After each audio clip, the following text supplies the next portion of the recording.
Liberal friends, it's a very great pleasure for me to be here with you, and the only difficulty I have is that I've just got 10 minutes to speak, and I've got a serious genetic problem because I'm the son of a Presbyterian minister, and the idea of speaking for only 10 minutes is a real challenge for me, but I'm going to do my best because it is a great pleasure to be here and to say thank you to Canadians and to Canadian Liberals. As an Irishman, as a Northern Irishman, because one of the things that Canada has done in very important ways, it's contributed to our peace process. You give us resources, major contributions from Canada to the International Fund for Ireland. You sent us John de Chastelain, who has been with us for a long time, working on the decommissioning of weapons and previously working with George Mitchell on the political process. You sent us Judge Peter Corey to look at some of our most difficult and most contentious legal questions and to give us advice about how to move forward with those things. And so for many people in Ireland, Canada is not just the place that brought us Bombardier and brought us economic benefit, but you also brought us support and encouragement, moral and personal, during our peace process. And I want to say a very sincere thank you for that on behalf of the people of Ireland.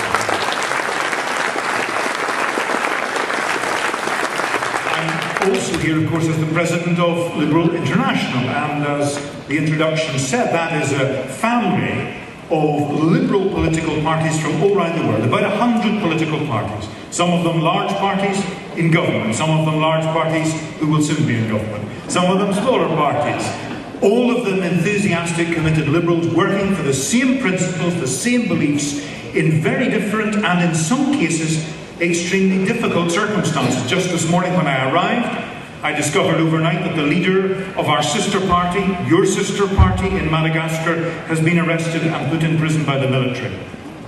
We are hearing all the time of friends and colleagues who are working in extremely difficult circumstances. We've got a couple of our parties from Congo, where the number of people being killed, the number of women being raped and abused in the context of a terribly violent struggle is enormous. And yet we hear hardly anything about it because we're all preoccupied with the problems on our very own doorstep, particularly the economic crisis afflicting us right across the world. But in Liberal International, we have a family of parties that have been working together, and the Liberal Party of Canada was there right at the very beginning in Oxford in 1948. Getting things started. And you've been with us through that time, and we are here again, as we have been here before, to be with you as you venture out into the next part of the story of LPC, and all of us with you. And you've contributed enormously to that and to our thinking. We had Pierre Pettigrew with us a few years ago giving the Isaiah Berlin lecture. This July, Michael Ignatieff will be coming to London to give the Isaiah Berlin lecture, and nobody better to do it, given his extraordinary experience and his intellectual talent. In very practical ways, you've been with us as well. Bill Grail, of course, was the treasurer of Liberal International for some time. Al Grail, who was your leader in the Senate, was also one of our bureau members for a period of time. And we always enjoy our work with you, and we seek to have that move forward further, because LPC and Canada as a country have an enormous amount to give to the wider world at the moment. It's always nice for me to be in the country that produced Gordon Lightfoot. And some of you will remember, older ones like me with grey beards, will remember a wonderful song, Don Quixote, or Don Quixote as he's called in Europe. And it starts off through the woodlands, through the valley, it comes a horseman wild and free. And it goes on in 3 verses to talk about him putting his hand into his bag and pulling out a battered book. And then a sword. And then a cross. Now, I don't in any way say that Liberals are like Don Quixote tilting at windmills. But what he did was he pulled out something that represented his thinking, the book, his physical resources, the sword, and the things that he believed in that case a cross, but it could have been other emblems or symbols.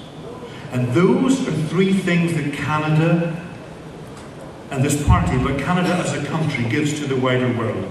Real intellectual struggling with the issues. I know in my background as a psychiatrist, for example, the work of René Girard is increasingly being appreciated. The French-Canadian of great ability, increasingly being appreciated as we struggle to apply psychological ideas to dealing with group processes in a world that is struggling with groups at war with each other. But in terms of the political weight that is coming, and we look to even more with the leadership of Michael Ignatieff. But for example, the work of Lloyd Axworthy, developing human security through to the right to protect and then to a global public domain. A challenge to us to think about what we believe in. To put forward real ideas and to do it in a way that grips young people and excites and enthuses them. And people don't look to Canada from the rest of the world and have it all clouded and sullied by power abuse, or by economic abuse, or by imperial past. They can accept from Canada what Canadians thoughtfully say because it doesn't come with the same baggage as some of the rest of us, perhaps. And you have resources. You have massive resources of people, of energy, of an economy, which is an important, a huge, and powerful world economy. And people look to you because they don't think you're going to come and take what they've got. You don't need to. You've got your own resources here. And what you have done is you've come with generosity. You've contributed money. You've contributed people. You've sometimes contributed the lives of your young men and women in peacekeeping operations, and sometimes in actually confronting, in a military way, things that could not be dealt with in any other fashion. But you've not done so wantonly. And when there's been a military conflict that you've looked at and said, this is not the way to go, you've had the courage to turn to your friends and say, we are your friends, but good friends tell their friends when they're doing the wrong thing. And you've done that with courage.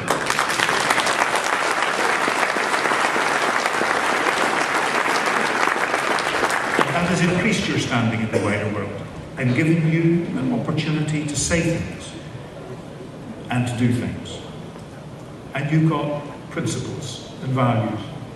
An awful lot of us wish that some of our banks had had some of the values that some of your banks have, because if they had some of the values, they'd have more of the value.